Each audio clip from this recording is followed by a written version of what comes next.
Rindu padamu setiap hari, bayangan dirimu menggoda jiwa.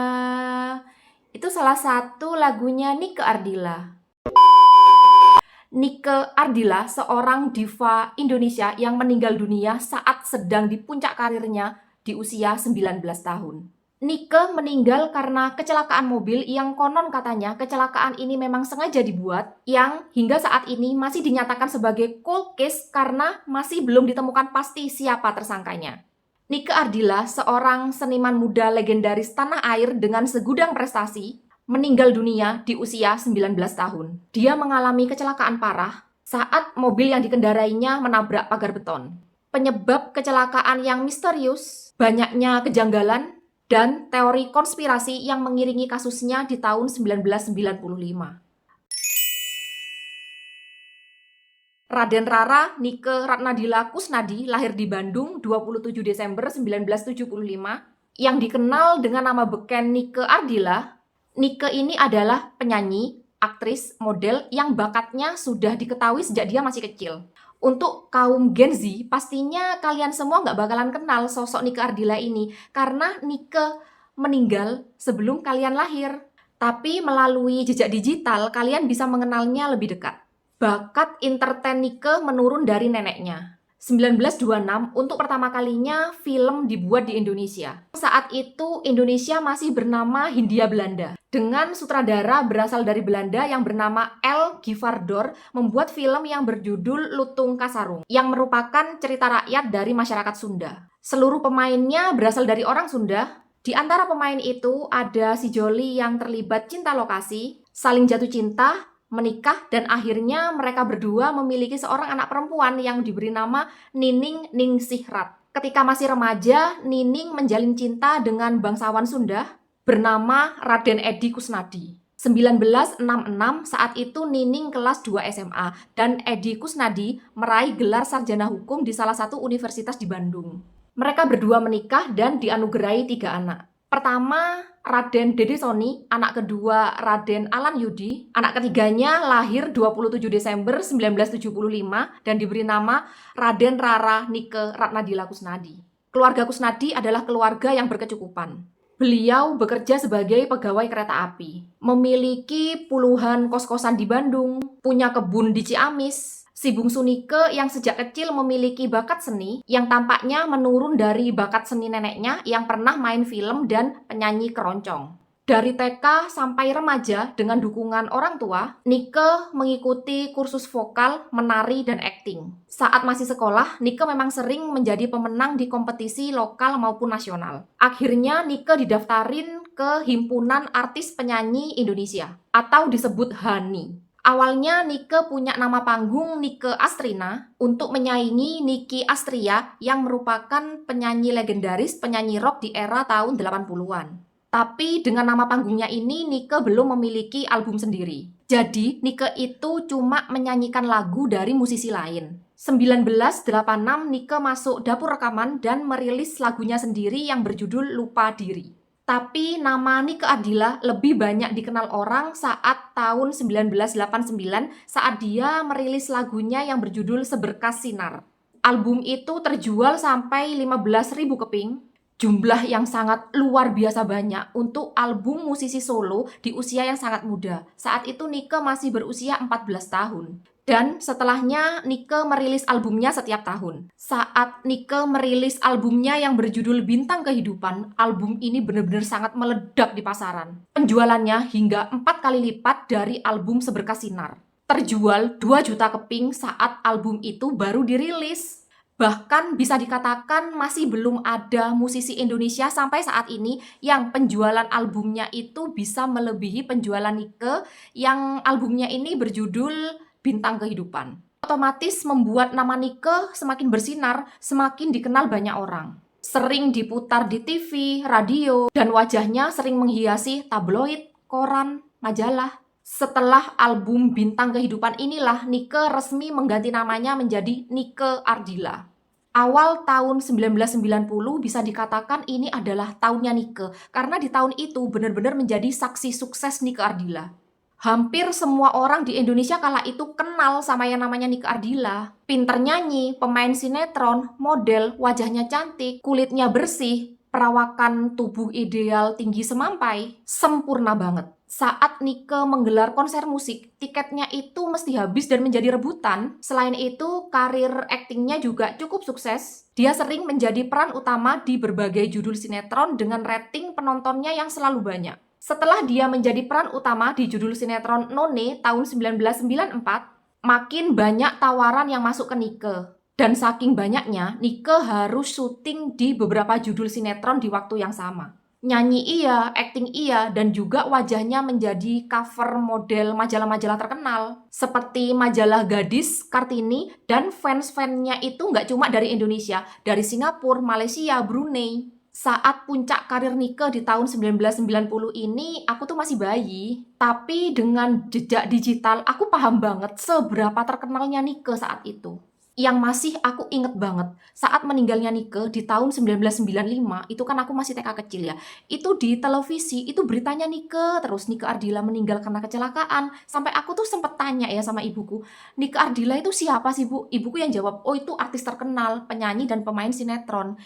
Tahun 1995 itu TV-nya masih hitam putih dan aku nontonnya tuh di rumah tetangga. Sekitar sebulan full itu berita di TV ia memberitakan meninggalnya Nike Ardila. Saat itu ibuku bilang gini, kasihan Dok, Nike Ardila itu usia 19 tahun, dia tuh artis terkenal meninggal kecelakaan mobil. Ibunya Nike itu sampai stres ya karena kehilangan anak itu secara tiba-tiba. Nike Ardila yang dikenal sebagai Ratu Rock Indonesia atau Lady Rocker yang meninggal dunia karena kecelakaan mobil yang saat itu dia akan berangkat ke lokasi syuting. Saat itu Nike baru berusia 19 tahun 3 bulan. Jumat 17 Maret 1995, tepatnya 2 hari sebelum tragedi kecelakaan, Nike masih sibuk syuting sinetron di daerah Pasar Minggu, Jakarta Selatan. Syuting ini berlangsung sampai dini hari. Nike pulang jam 2 pagi. Jadi jam 2 pagi itu sudah masuk tanggal 18 Maret 1995. Pulang ke kontrakannya di daerah Fatmawati, walaupun Nike sudah capek ya, sibuk syuting seharian, Nike kedatangan temannya yang stay di kosan Nike sampai subuh. Nike sulit tidur karena ada teman-temannya yang nginep. Akhirnya mereka nonton Cinderella sampai jam 6 pagi. Setelah itu Nike tidur dan jam 8-nya Nike dan Atun itu berangkat lagi ke Bogor untuk syuting film lainnya. Atun itu sahabatnya Nike dan juga sekaligus manajernya Nike. Bayangin ya, saking sibuknya Nike tidur cuma 2 jam karena dia harus syuting lagi sinetron yang lain. Karena kelelahan dan kurang tidur, Nike bilang ke supir tetangganya kalau minta tolong diantarkan ke daerah Bogor. Pergilah Nike dan Atun ke Bogor. Nike sampai di lokasi syuting agak telat jam 10. Nike bilang sama makeup artisnya kalau alisnya ini kepengen dibentuk kayak alisnya Marilyn Monroe. Nike itu sangat mengidolakan yaitu Marilyn Monroe. Sekitar pukul 19.30 malam, syuting selesai dan menuju pulang rumahnya di Bandung. Saat itu Nike dan Atun masih disetirin sama Pak Sopir. Karena udah kecapean, jadi sepanjang jalan Nike itu nggak ngobrol sama sekali. Jam 11 malam sudah sampai di Bandung di rumahnya dan disambut oleh ibunya. Saat itu Nike tiba-tiba minta maaf ke ibunya. Nike bilang, doain neneng ya Bu supaya tetap sehat dan apabila ada salah maafkan. Omongan tersebut sempat didengar oleh Atun. Nike di rumah cuma setengah jam, jadi jam 11.30 Nike dan Atun itu keluar untuk ke diskotik karena udah janjian sama teman-temannya. Ke diskotik itu cuma Nike sama Atun. Nike nyuruh sopirnya untuk beristirahat dulu. Karena besok paginya mereka harus balik dari Bandung ke Bogor untuk syuting lagi.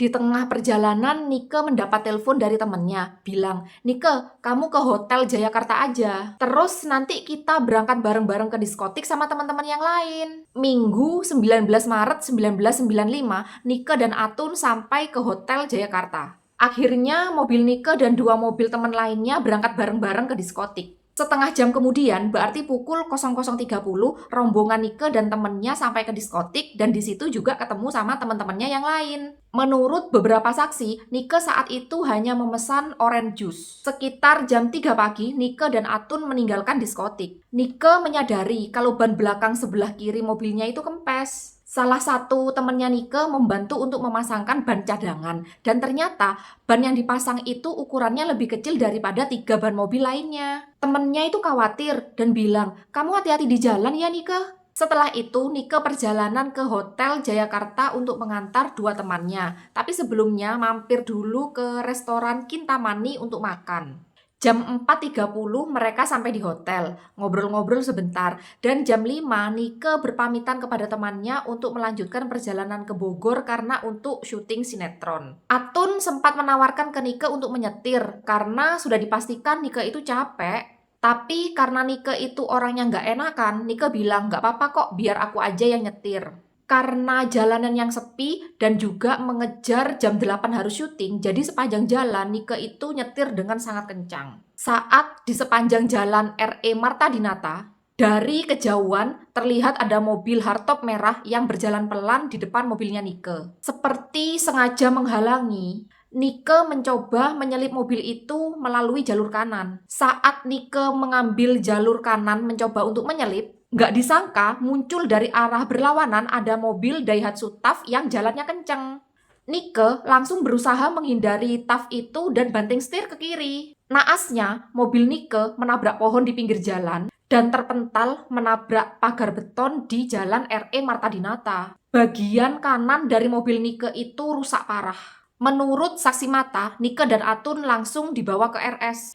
Atun selamat walaupun sempat amnesia. Sayangnya, Nike luka parah di bagian kepala dan memar di bagian dada. Memar juga di atas perut.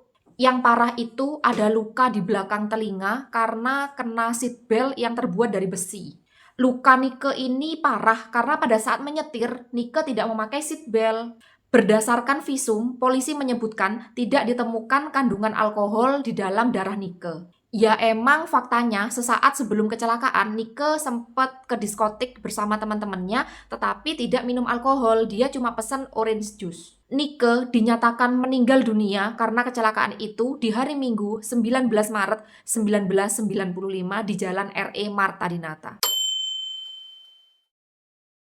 Dari hasil laporan investigasi, polisi menyatakan meninggalnya Nike itu karena kecelakaan tunggal. Dikarenakan ukuran ban mobil depan yang tidak seharusnya, menyebabkan mobil oleng dan bergerak tidak stabil saat berbelok menghindari mobil di depannya. Nike yang emang dari Jumat itu sibuk banget, kurang tidur, dan kelelahan, Nike saat itu menyetir, jadi hal ini juga dianggap polisi sebagai penyebab kecelakaan. Nike yang menyetir tidak menggunakan sabuk pengaman yang menjadikan lukanya parah hingga kehilangan nyawa.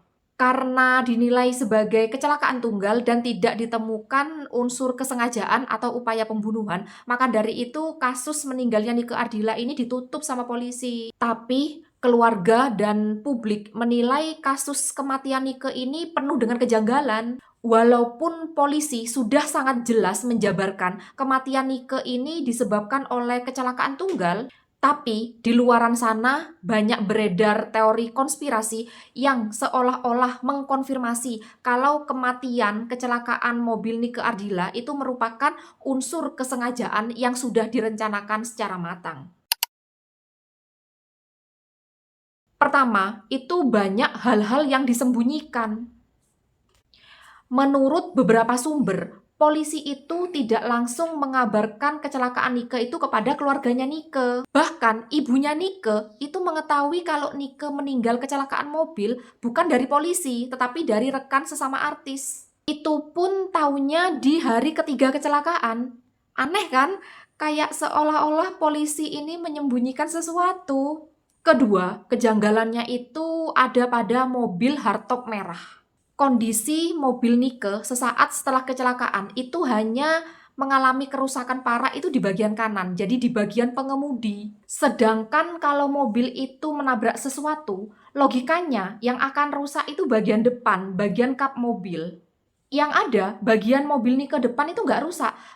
Rusak ringseknya itu cuma di bagian pengemudi. Aneh kan? Sehingga sepertinya mobil Nike ini emang sengaja dipepet dari kanan. Saksi mata mengatakan orang yang mengendarai mobil hardtop merah itu seorang laki-laki berbadan besar dan rambutnya itu cepak. Paham kan? Potongan rambut cepak itu biasanya kayak potongan tentara gitu loh maksudnya. Anehnya, polisi itu nggak pernah menemukan mobil hardtop merah yang dimaksud. Dan sampai hari ini, nggak ada yang tahu siapa yang mengendarai mobil hardtop merah itu. Yang bikin publik bertanya-tanya, kalau emang mobil hardtop merah itu nggak salah, tapi seandainya ya, kecelakaan itu memang Nike berjalannya kenceng, pastinya itu ada orang yang datang ke polisi menjelaskan kalau dia adalah pengendara mobil hardtop merah. Tapi sampai saat itu ya, itu nggak ada yang datang ke polisi. Yang mengendarai mobil hardtop merah itu kayak ya orang misterius. Kejanggalan ketiga, ini kan memang benar-benar kasus yang sangat besar kala itu. Sampai 3 bulan di masyarakat ini selalu membicarakan kasus kecelakaan mobilnya Nike. Tapi di media seolah-olah berita ini diredam. Sehingga muncul teori konspirasi liar di masyarakat karena investigasi polisi mengenai kasus ini benar-benar sangat ditutup-tutupi. Ada salah satu media yang memberitakan kesaksian dari kakaknya Nike, Raden Alan Yudi. Keluarga Nike mengetahui kecelakaan Nike ini bukan dari polisi, tetapi dari orang lain melalui kabar berantai.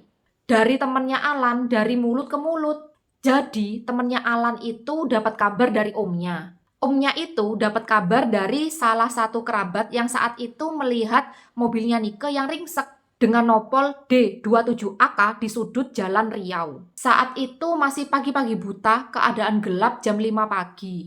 Om ini melihat mobilnya Nike saat beliau ngantarin anaknya sekolah. Begitu udah sampai di sekolah anaknya dan om ini pulang lewat Jalan Riau itu tadi, di situ mobil Nike yang ringsek udah nggak ada. Begitu dapat kabar ini, keluarga Nike nggak percaya karena baru tadi malam Nike itu pulang ke Bandung dan bertemu dengan ibunya. Mereka sekeluarga langsung panik dan berusaha mencari kebenaran info itu. Alan bergerak menaiki mobil Nike lainnya, Toyota CJ7. Ayah Nike dan kerabat lainnya naik mobil terpisah berusaha menelusuri sepanjang jalan yang katanya tadi ada mobilnya Nike. Begitu sampai di jalanan yang katanya tadi ada mobilnya Nike, Alan itu mondar-mandir lihat bekas kecelakaan. Tetapi di sepanjang jalan Riau itu tidak ada satupun bekas kecelakaan. Walaupun Alan sudah bolak-balik menelusuri jalan dengan teliti, Alan berasumsi kemungkinan adiknya ini dibawa ke rumah sakit. Alan datang dan tanya-tanya ke rumah sakit sekitaran situ. Tapi tidak ditemukan, sampai akhirnya Alan menelpon rumah lewat telepon umum. Alan diminta datang ke Polresta yang di sana sudah rame banget orang.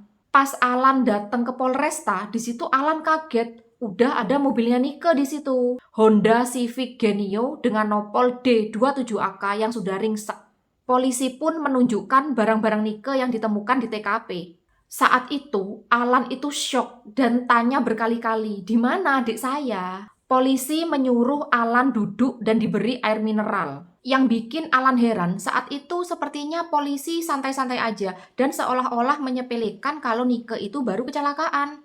Polisi bilang kalau Nike itu ada di Rumah Sakit Hasan Sadikin, tapi Alan nggak percaya karena sebelum berangkat ke Polresta, Alan itu mampir dulu ke Rumah Sakit Hasan Sadikin, tanya Nike itu ada apa enggak habis kecelakaan, tapi jawaban petugas di sana Nike nggak ada di situ. Polisi bilang lagi, Nike nggak bisa ditemukan di IGD karena Nike ada di ruang jenazah. Kejanggalan selanjutnya, hasil otopsi jenazah Nike itu hilang, jadi keluarga tuh nggak tahu hasil otopsinya itu gimana. Aneh banget kan, laporan hasil otopsi itu kan ibarat dokumen penting. Saya tuh pernah kerja di rumah sakit, nggak mungkin banget sampai data-data penting tentang pasien itu hilang. Kalau semuanya hilang, itu bisa-bisa petugas rumah sakitnya diberi sanksi.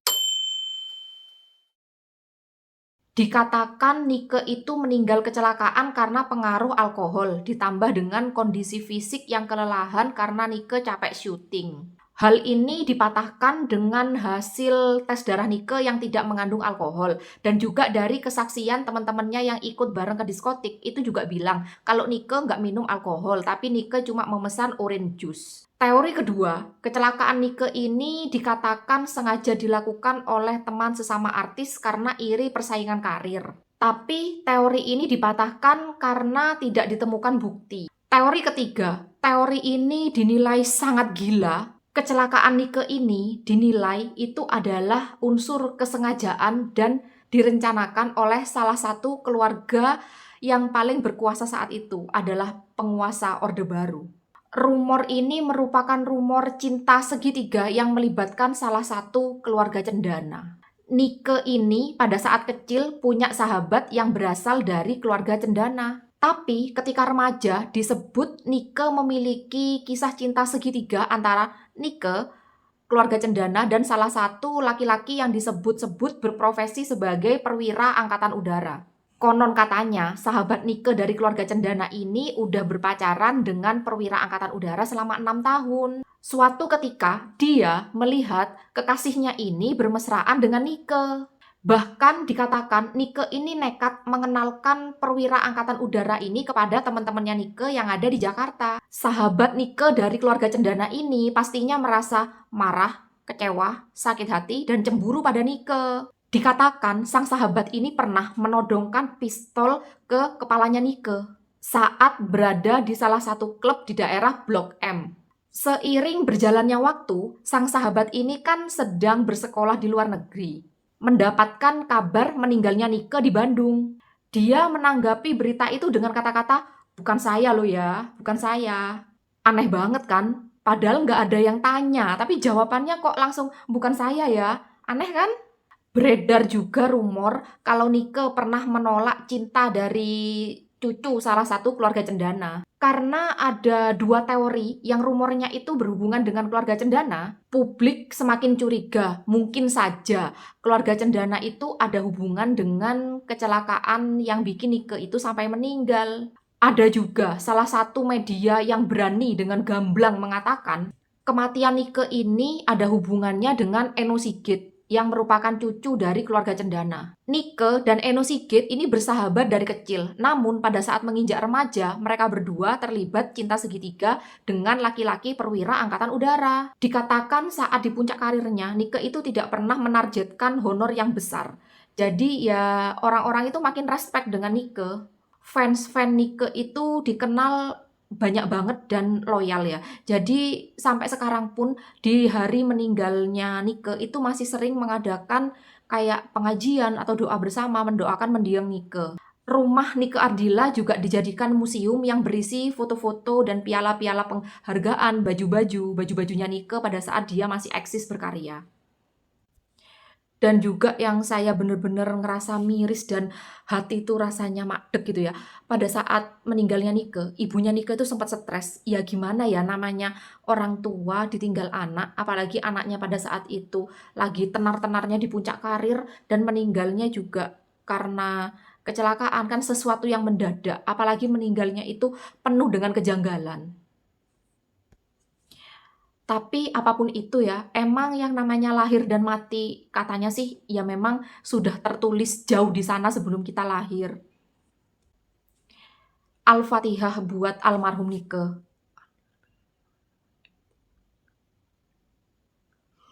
Amin. Semoga beliau tenang di sana dan keluarganya itu ya bisa mengikhlaskan, walaupun saya paham itu berat banget.